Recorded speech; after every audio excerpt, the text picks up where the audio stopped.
2 pennies. You certainly can't buy much with 2 pennies. But for me, back in 1986, 2 pennies changed my life. Hey House, I thank you for this incredible opportunity. My name is Chris Stillar. I'm a spiritual medium, and this is my story of Pennies from Heaven. To tell the story, I thought I'd come to my grandparents' hometown of Port Loring, Ontario. It was back in 1986, 10 years before I ever became a medium, that I had my first contact with the spirit world.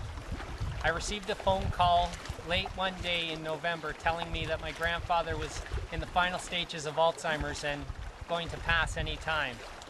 I was a little distraught and beside myself because I hadn't seen him in 6 months. I didn't take the time to go see my grandfather.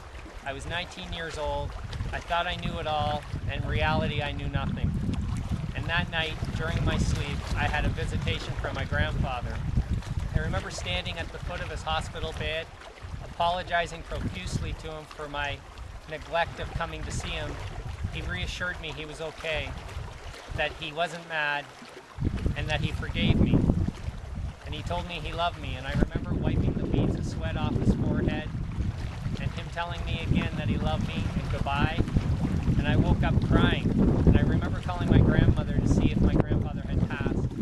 He hadn't. He passed the next day, Friday at 12 noon. We arrived at my grandparents' home that weekend for my grandfather's funeral. Before all the activity started, my grandmother brought out a box of items that belonged to my grandfather, handed them to each of us grandkids, and my item was a wallet. I looked in the wallet, it was completely empty, except for 2 pennies.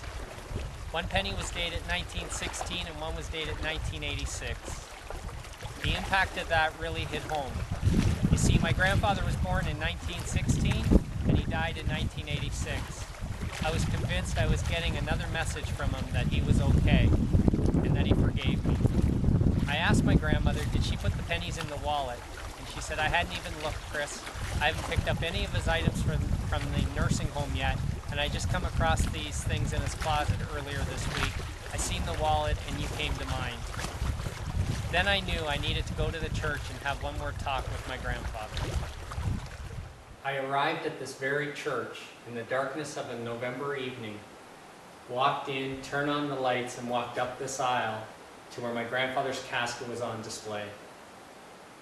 I stood here quietly, looking at him and talking to him, letting him know that I received his messages, that I thanked him, and I wanted him to know I would be okay. So I took those 2 pennies, I wrapped them in his cold hands, I told him I loved him one last time, and I made my way out of the church.